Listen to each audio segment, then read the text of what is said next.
शारीरिक, मानसिक, सामाजिक दृष्टीने व्यवस्थित आणि रोगमुक्त असण्याची अवस्था म्हणजेच आरोग्य. तुमचं आरोग्य अगदी चांगलं राहावं, तुम्ही कुठल्याही आजाराला सामोरे जात असाल तर त्यातून तुम्हाला कसं बाहेर काढता येईल यासाठी आम्ही या कार्यक्रमाच्या माध्यमातून प्रयत्न करत असतो. नमस्कार, मी भावना दिलीप चंदवानी. हितगुज मध्ये आपलं सर्वांचं स्वागत. आजचा आपला विषय आहे दमा, ॲलर्जी, सायनस, अमृत आयुर्वेदिक उपचार आणि आपल्याला याविषयी माहिती देतील डॉक्टर अविनाश अमृतवाड. सुरुवातीला आपण त्यांचं स्वागत करूया. नमस्कार डॉक्टर. नमस्कार. डॉक्टर अविनाश यांनी अमरावती येथील आयुर्वेदिक महाविद्यालयातून आयुर्वेदाचार्याची पदवी घेतली आहे. मागील 14 वर्षांपासून नांदेड इथं श्री विश्वेश्वर आयुर्वेद चिकित्सालयाच्या माध्यमातून अनेक आजारांवरती संशोधन व त्यांनी उपचार केलेले आहेत. मेंदूचे आजार, वंध्यत्व, मणक्यांचे विकार, त्वचा विकार, हृदयरोग, थायरॉइड इत्यादी आजारांवर अचूक निदान आणि उपचार ते करतात. सामाजिक बांधिलकी जपत गोवर्धन गोसेवा प्रकल्प कोल्हा जिल्हा नांदेड येथे मोफत आयुर्वेदिक उपचार ते देत आहेत. मुख्य शाखा नांदेडसह मुंबई, औरंगाबाद, लातूर, नागपूर इत्यादी ठिकाणी आहेत. आणि यानंतर आता आपण विषयाला सुरुवात करूया. डॉक्टर, आपण बघत असतो दमा, ॲलर्जी हे अनेकांमध्ये आपल्याला दिसून येतो. याची नेमकी कारणं काय असतात, हे का होतं? ॲक्च्युअल मागील काही वर्षांपासून हा अतिशय हॉट असा विषय राहिलेला आहे. दमा असेल, ॲलर्जी असेल किंवा कोरोना सदृश्य परिस्थिती येऊन गेली. आणि मागील काही दिवसांपासून एन्व्हायरमेंटल चेंजेस ज्याला आपण म्हणतो, म्हणजे नित्याच्या आयुष्यामध्ये ढगाळ वातावरण असेल किंवा मग बाकीच्या गोष्टी, यांचे जे काही फ्लक्च्युएशन्स आहेत ते खूप जास्त प्रमाणात पाहायला मिळत असल्या कारणानं इतक्यात ह्या आजाराला खूपच जास्त महत्त्व आलेलं आहे. मुद्दा जसं तुम्ही विचारलात की कारणं कोणती आहेत, म्हणजे दमा असेल किंवा ॲलर्जी असेल किंवा एकंदरीत जर आपण पाहिलं समजा ज्याला श्वसनाचे त्रास आपण म्हणतो, तर कारणं जर समजून घेतली तर उत्तरं निघतील. खरं. विषय एक आहे की एकंदरीत जर आपण दमा पाहिलं म्हणजे दम लागणे कन्सेप्ट काय आहे.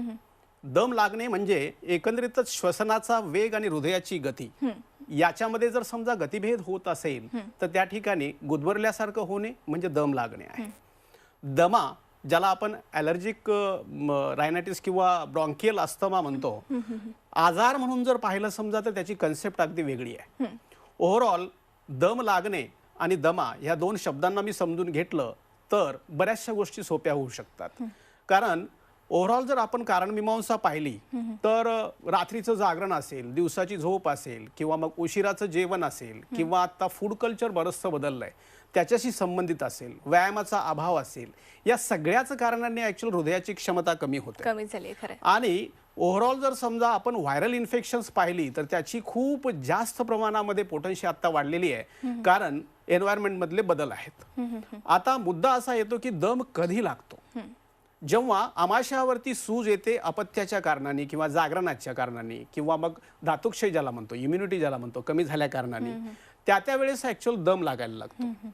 दम किंवा दमा ह्या गोष्टी आयुर्वेदाने जसं श्वासे यकृती असं सांगलेलं आहे किंवा कफ ज्याला म्हणतो तो आमाशयाच्या ठिकाणी उत्पन्न होतो. आणि आमाशयाच्या ठिकाणी कफ उत्पन्न होत असताना जी प्रक्रिया सांगितलेली आहे, म्हणजे पोषक असा कफ सायनसचं पोषण करतो, पण अजीर्ण झाला असताना तोच कफ जास्ती प्रमाणात उत्पन्न होतो तेव्हा तो दमा उत्पन्न करतो. इन शॉर्ट, दररोज दम्याचा अटॅक येत नाही, परंतु कधीमध्येच येतो. म्हणजे एकदम गुदमरल्यासारखं होतं, झोपल्यानंतर खूप जास्त खोकला येतो किंवा मग उठू बसावं लागतं किंवा थोडं जरी चाललं तरी श्वास भरून येतो, छातीमध्ये सुई आवाज येतो. ही सगळी जर लक्षणं आपण पाहिली तर ती दररोज नाही घडत. इन शॉर्ट, एखाद्या दिवशी ते अटॅक येण्याचं कारण म्हणजे समथिंग डिफरंट असणार आहे. आणि ओव्हरऑल जर दमा नावाची गोष्ट म्हणजे ज्याला आपण अस्थमा म्हणतो तर ती पोटन्शीशी संबंधित आहे आणि पोटन्शी हा फॅक्टर हृदयाशी संबंधित आहे.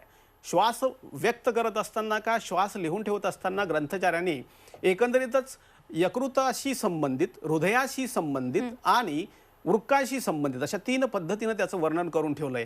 आणि अतिशय समर्पक असं वर्णन ज्याला आपण म्हणतो तो मुद्दा त्या ठिकाणी येतो. ओव्हरऑल अस्थमाचा जर मी विचार केला म्हणजे जर आपण त्याला तमक श्वास असं म्हणतो, तर तमक श्वास हा आमाशय समुद्भव किंवा पित्तस्थान समुद्भव आहे, ज्याच्यामध्ये मध्येच घबराट होणे किंवा मध्येच दम लागणे किंवा मध्येच गुदमरल्यासारखं होणे किंवा मग ज्याला आपण म्हणतो श्वास किंवा जीव जातो की काय अशा पद्धतीची परिस्थिती येणे, ओरल रेस्पिरेशन होणे म्हणजे नाजल ब्लॉकेजच्या कारणाने, हे सगळीच्या सगळ्या गोष्टी जर आपण पाहिल्या समजा तर तमक श्वासाचा जो काही मुद्दा येतो तो ऍक्च्युअल आमाशयाशी संबंधित येतो. ज्या ठिकाणी आता ॲलर्जी हा शब्द येतो म्हणजे ज्याला दोन्ही गोष्टी आपण जसं एकत्र मला विचारलात की ॲलर्जी नावाची गोष्ट म्हणजे सहन न होणे. इन शॉर्ट वय वर्ष 35 पर्यंत काही त्रास नसतो आणि 35 नंतर अचानकपणे दम लागायला लागतो किंवा मग डोळ्यातून पाणी यायला लागतं, शिंका भरपूर यायला लागतात, कासावीस व्हायला लागतं आणि ह्या सगळ्या गोष्टींचा परिणाम म्हणून नित्याची कामे करणं अवघड जातं. धूळ असेल, धूर असेल किंवा मग परफ्यूमचे सेंट्स असतील किंवा मग प्रवास झाला, जागरण झालं इत्यादी सगळ्या गोष्टींनी अचानकपणे सर्दी सदृश्य किंवा खूप साऱ्या सटासट शिंका येतात आणि शिंका येऊन मग आपण एकंदरीत परेशान होतो किंवा श्वासाला आपल्याला त्रास होतो. या सगळ्या गोष्टी ॲलर्जीच्या नावाखाली येतात. पण ॲलर्जी जसं म्हटलं की मी 35व्या वर्षापर्यंत येत नाही आणि 36व्या वर्षी काय येते तर बदल हा शरीरामध्ये घडतो किंवा ओव्हरऑल इम्युनिटी ही शरीराची कमी होते. इन शॉर्ट इम्युनिटी नावाचा शब्द आल्यानंतर त्या ठिकाणी अग्नी आणि शुक्र आणि रक्त हे 3 तत्व जिथं आयुर्वेदाने सांगून ठेवले आहेत यांची पोटेन्सी कुठंतरी कमी होते आणि त्याच्यामुळं ॲलर्जीची कन्सेप्ट येते. या सगळ्या गोष्टींचा एकंदरीत जर आपण विचार केला, दमा असेल किंवा ॲलर्जी असेल तर ह्या सगळ्या गोष्टी कुठंतरी शरीराच्या किंवा फुफ्फुसांच्या आणि हृदयाच्या बलाशी संबंधित येतात. ओव्हरऑल जे काही लक्षणं उत्पन्न होतात ही इम्युनिटी कमी झाल्याने होतात आणि इम्युनिटी ही अग्नीमध्ये आहे, इम्युनिटी ही ॲक्च्युअल रक्तामध्ये आहे, इम्युनिटी तुमच्या शुक्रामध्ये आहे. म्हणून दम लागणे, दमा किंवा ॲलर्जी निश्चितपणे दुरुस्त होऊ शकतात जर आपण त्याचं कारण दुरुस्त करू शकलो. म्हणजे त्याच्यामध्ये आयुर्वेदिक उपचार देखील आहेत ते तर तुम्ही सांगितलं. मात्र डॉक्टर आपण बघत असतो की अम्लपित्त किंवा पचन म्हणजे जे पचनाचे विकार होतात त्याच्यामुळे श्वसनाला त्रास होतो का? जसं मी आत्ता सांगितलं की आमाशय समुद्भव म्हणजे जसं कालपर्यंत काही नव्हता आणि आज अचानकपणे दम्याचा अटॅक येतोय. म्हणजे दमा हे प्रकरण रेग्युलरली ज्याला म्हणतो तर फक्त हृदयाच्या आजारामध्ये किंवा मग फुफ्फुसांच्या लंग फायब्रोसिसच्या आजारामध्ये किंवा जिथं ओव्हरऑल खूप पोटेन्सी ह्या अवयवांची कमी झाली आहे तिथंच फक्त लागतो. पण जनरली ज्याला ब्रॉन्कियल अस्थमा म्हणतो किंवा ॲलर्जिक कंडिशन्स आपण म्हणतो ही जर आपण पाहिलं तर आपल्याला हृदयाला समजून घेणं गरजेचं आहे, आमाशयाला समजून घेणं गरजेचं आहे. कारण ही प्रतिक्रिया म्हणून येते. उदाहरणार्थ कालपर्यंत काय ठीक होता आणि आज आपण बेसन खाल्लंय किंवा टोमॅटो खाल्लेत किंवा रात्री जागरणच केलंय किंवा मग ओव्हरऑल जे पचत नाही हे आपल्याला ज्याच्यामुळं आम उत्पन्न होतो अशा पद्धतीचा डाएट घेतलाय आणि दुसऱ्या दिवशी सकाळी अचानकपणे दम लागायला लागतो. कारण अन्ननलिकेची आणि श्वासनलिकेची आपण जर का रचना पाहिली तर त्या एकमेकांना चिपकून आहेत आणि ही गोष्ट जसं आमाशयावरती सूज आल्यानंतर अन्ननलिकेवरती सूज येते आणि त्याच्यानंतर मात्र गुदमरल्यासारखं व्हायला लागतं, डोकं दुखायला लागतं किंवा डोळ्यावाटं पाणी यायला लागतं, शिंका यायला लागतात आणि सोबतच गुदमरल्यासारखं म्हणजे आता आपली जीव जातो की काय असं फील व्हायला लागतं. हे जर आपण पाहिलं तर इथं आम्लपित्ताचा कन्सेप्ट येतो. इन शॉर्ट आमाशय आणि अन्ननलिकेचं जर का कॅल्शियम कमी झालं नित्याच्या अपचनाच्या कारणाने तरी तो त्रास व्हायला लागतो. जसं आता मलबद्धता हा विषय तुम्ही बोललात अतिशय महत्त्वाचा आहे. कारण जर मी वेगस किंवा प्राणदान नाडीची रचना पाहिली तर ओव्हरऑल नाकापासून ते मोठ्या आतड्याच्या काही भागांपर्यंत तिचा सप्लाय येतो आणि जर कॉन्स्टिप्युशन व्हायला लागलं तर रिव्हर्स प्रेशर ॲक्च्युअल हृदयावरती डेव्हलप होतो आणि मग दम लागायला लागतो. बऱ्याच लोकांना 3-3 दिवस मळ साफ होत नाही किंवा बऱ्याच लोकांना मूळव्याधीचा त्रास असतो आणि सोबत दमा असतो. या ठिकाणी ॲक्च्युअल दम्याची जी काही आपण उपचार करतो म्हणजे इनहेलर्स ज्याला म्हणतो आपण ती ओढतो ज्याच्यामुळं परमनंट डायलिटेशन ऑफ अल्व्होलाई म्हणजे फुफ्फुस निकामी होतात. ही एक तात्पुरता इलाज होतो किंवा ड्यू टू स्पेशलायझेशन आज फोकस जो आहे तो सगळ्या गोष्टींच्या बाबतीत आजारांच्या बाबतीमध्ये आपण एकांतिक विचार करतो, बॉडीचं फिजिक्स समजून घेत नाही. जर का मूळव्याध ठीक नाही झाला तर कॉन्स्टिप्युशन ठीक नाही झालं आणि आतड्याची पुरस्सरण गती व्यवस्थित नाही झाली तर दमा कसा काय ठीक होणार? कारण त्याचं रिव्हर्स प्रेशर हे हृदयावरती जातं. म्हणून या ठिकाणी साधी बस्तीची चिकित्सा जर का आपण 3 ते 4 दिवस केली किंवा पोट साफ व्हायची चिकित्सा केली किंवा मूळव्याधीचा जर उपचार केला तर हा दमा निश्चितपणे दुरुस्त होतो. इन शॉर्ट नित्याच्या प्रॅक्टिसमध्ये अतिशय अशा पद्धतीची उदाहरणं म्हणजे उदाहरणार्थ एखाद्या लेडीला वाईट डिस्चार्ज आहे किंवा एखाद्याला कॉन्स्टिप्युशन आहे किंवा UTI ज्याला म्हणतो आपण म्हणजे लघवीचे इन्फेक्शन्स आहेत रिपीटेडली होतात तशा पद्धतीच्या कंडिशन्स पाहतो.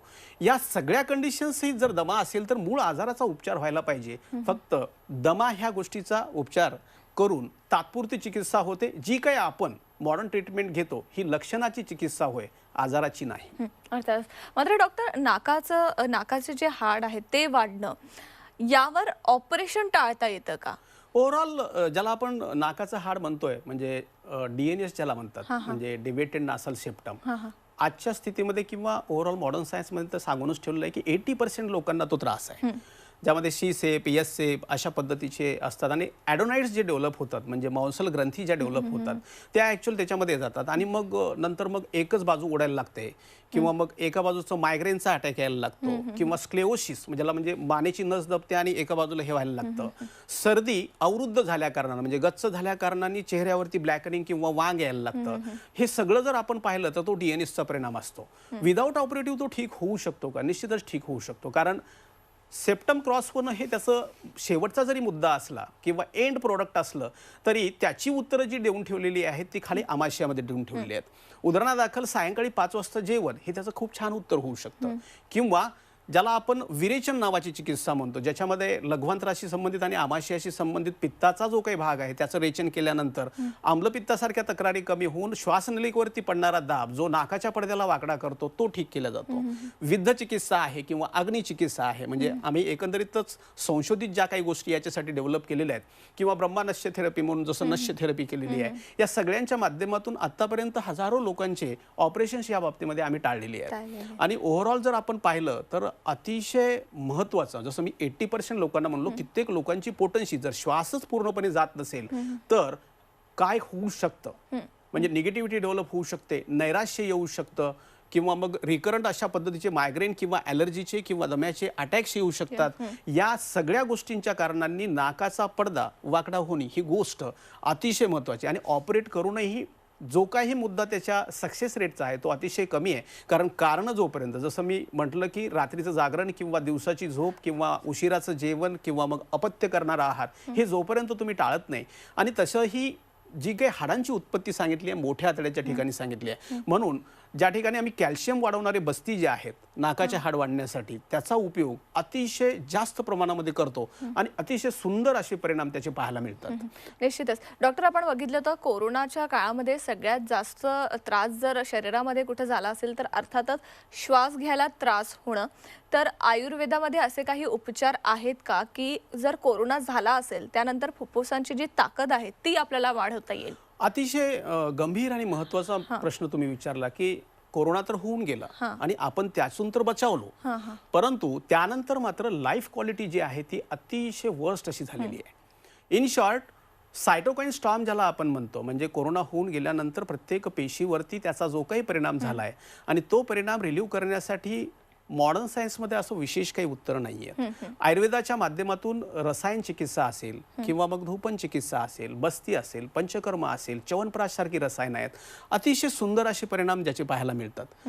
सद्यस्थितीमध्ये मी पाहतोय की ओव्हरऑल लंग कॅपॅसिटी कोरोनामुळे कमी झाल्यामुळं जर आपण पाहिलं तर झोप लागत नाही, गुदमरल्यासारखं होतंय किंवा मग मन लागत नाही किंवा नित्याच्या कामामध्ये उत्साह जाणवत नाही किंवा मग जर पाहिलं समजा तर पूर्वी जॉईंट पेन कमी झालं होतं, आता ते जॉईंट पेन वाढायला लागलंय, ओव्हरऑल ॲनेमिक कंडिशन्स वाढलेले आहेत. ह्या सगळ्यांचा परिणाम जो आहे तो म्हणजे फुफ्फुसांशी संबंधित आहे. जर फुफ्फुसांची कॅपॅसिटी कमी झाली आणि हृदयाला जर रक्तपुरवठा नाही झाला तर प्रत्येक व्हायटल ऑर्गनला जो काही रक्तपुरवठा तो डिमांड करतो तो फुलफिल न झाल्या कारणानं तशा पद्धतीची लक्षणं येतात. निश्चितपणे म्हणजे ह्या गोष्टींवरती मागील 2-3 वर्षांमध्ये सतत अभ्यासाने कोरोनाच्या रुग्णांना सुद्धा आम्ही आयुर्वेदिक ट्रीटमेंटनं अतिशय छानपणे दुरुस्त केलं आणि आयुर्वेदाप्रती आम्हाला त्याचा अभिमान वाटतो. आणि ही गोष्ट जर आपण समजून घेतली की अशा पद्धतीची पोस्ट कोविड ज्याला म्हणतो आपण किंवा कोरोनाची जी काही समजा ट्रीटमेंट झाल्यानंतर ज्याच्यामध्ये स्टेरॉइड्सचा वापर असेल किंवा मग बाकीच्या गोष्टींचा असेल, या वापराच्या कारणानं ओव्हरऑल सायटोकाईन स्टॉर्ममुळे जर इम्युनिटी कमी झाली असेल तर इम्युनिटी फक्त निसर्ग आहे आणि निसर्ग फक्त आयुर्वेद आहे. त्यामुळे पंचकर्म असेल, रसायन चिकित्सा असेल, नश्य चिकित्सा असेल किंवा मग ओव्हरऑल जर आपण समजा दिनचर्या, ऋतुचर्या ह्या सगळ्या गोष्टींचं माध्यम पाहिलं तर निश्चितपणे या सगळ्या गोष्टींसाठी अतिशय समर्पकपणे आपण ह्या गोष्टींची उत्तरं काढू शकतो. अर्थातच डॉक्टर, फुफ्फुस निकामी होणं हे आपण अनेक वेळा बघितलेलं आहे. यावर आयुर्वेदामध्ये कोणकोणते उपचार आहेत, ते कसे केले जातात, या संदर्भात देखील मला तुमच्याकडून जाणून घ्यायचं आहे. मात्र एका छोट्याशा ब्रेकसाठी आपण इथे थांबतोय, तेव्हा तुम्ही कुठेही जाऊ नका, पाहत राहा आमचा खास कार्यक्रम हितगुज. ब्रेकनंतर आपलं पुन्हा एकदा स्वागत. दमा, एलर्जी यावरील आयुर्वेदिक उपचार याविषयी आज आपण बोलतोय. पुन्हा एकदा चर्चेला सुरुवात करूया. डॉक्टर, आपण बघत असतो फुफ्फुस निकामी होणं हा आजार आपल्याला खूप वेळा बघायला मिळतो आणि कोरोनाच्या काळामध्ये मोठ्या प्रमाणात बघायला मिळालेला आहे. यावर आयुर्वेदामध्ये कोणकोणते उपचार उपलब्ध आहेत? निश्चितच म्हणजे कोरोना परिस्थितीनंतर जसं त्याला आपण लंग फायब्रोसिस म्हणतो, म्हणजे फुफ्फुस निकामी होणं, आणि ज्याला मॉडर्न सायन्समध्ये कुठंच काही उत्तरं निघत नाहीत. आणि फुफ्फुस निकामी झाल्यानंतर पराकोटीचा थकवा, खूप सारा दम लागणे, बेचैनी असणे, झोप न लागणे, वेट लॉस होणे, किंवा ओव्हरऑल जर पाहिलं आपण तर जीवनातलं रममान चाललं जाणे. इन शॉर्ट, हृदय जी ताकद आहे आणि त्या हृदयाचा जर कोणी बॉस असेल तर त्या लंग्स आहेत. आणि ह्या जेव्हा निकामी होतात त्यावेळी जसं मॉडर्न सायन्समध्ये काही उत्तरं नसल्या कारणानं त्या ठिकाणी एक फ्रस्ट्रेशन आहे. आणि जर मी पाहिलं तर समजून घेणं गरजेचं आहे की बॉडी फिजिक्स म्हणजे हृदय आणि फुफ्फुस हे दोघंही एकमेकांना सोबत घेऊन चालतात.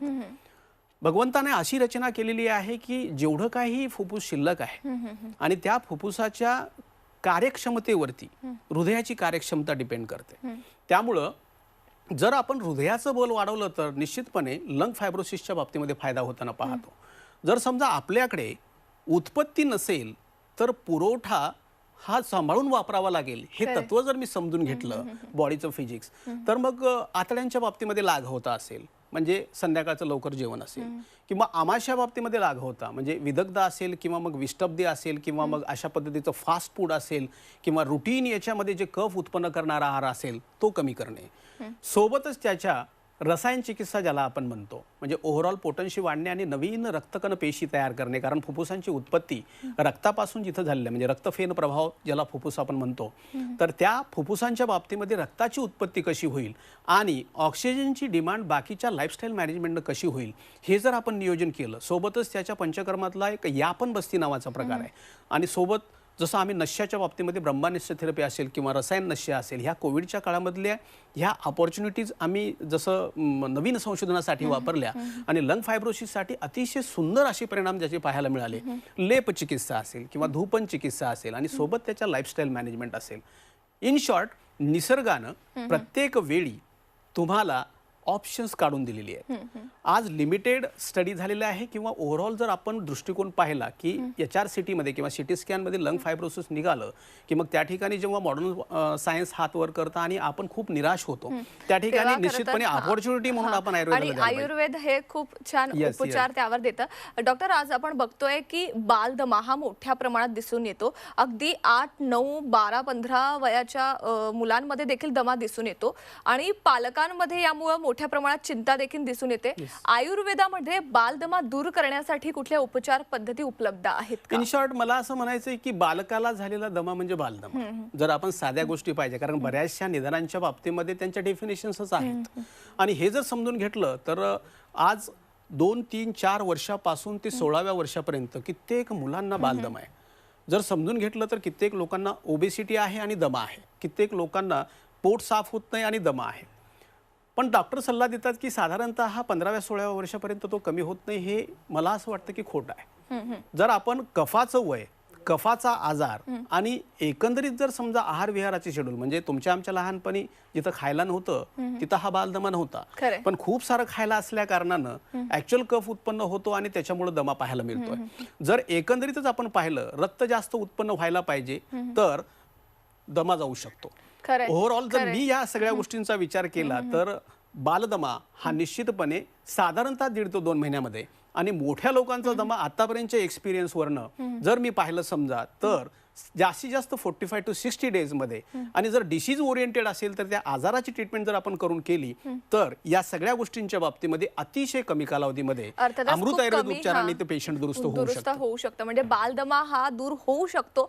आयुर्वेदामध्ये उपचार उपलब्ध आहेत, हेच यावरून समोर आलेलं आहे. डॉक्टर, या ठिकाणी तुम्ही आलात आणि अर्थात ॲलर्जी आणि दमा कसा दूर करता येईल या संदर्भात तुम्ही या ठिकाणी माहिती दिली, त्यासाठी खूप खूप धन्यवाद. थँक्यू भावना. तेव्हा आपण बघतोय दमा, एलर्जी याची नेमकी कोणकोणती कारणं आहेत, आयुर्वेदामध्ये त्याचे उपचार कसे होतात, इतकंच काय तर पचन विकारांमुळे श्वसनाला आजार होतो का, बालदमा कसा दूर करता येईल, या सगळ्याच प्रश्नांची उत्तरं आज डॉक्टरांनी आपल्याला दिलेली आहेत। या विषयावर किंवा या संबंधित तुम्हाला कुठलाही आजार असेल तर निश्चितच डॉक्टरांना संपर्क साधा। या कार्यक्रमात मी आता इथंच थांबते। त्याच्या बातम्यांसाठी पाहत राहा फक्त झी24 तास आणि राहा एक पाऊल पुढे। नमस्कार।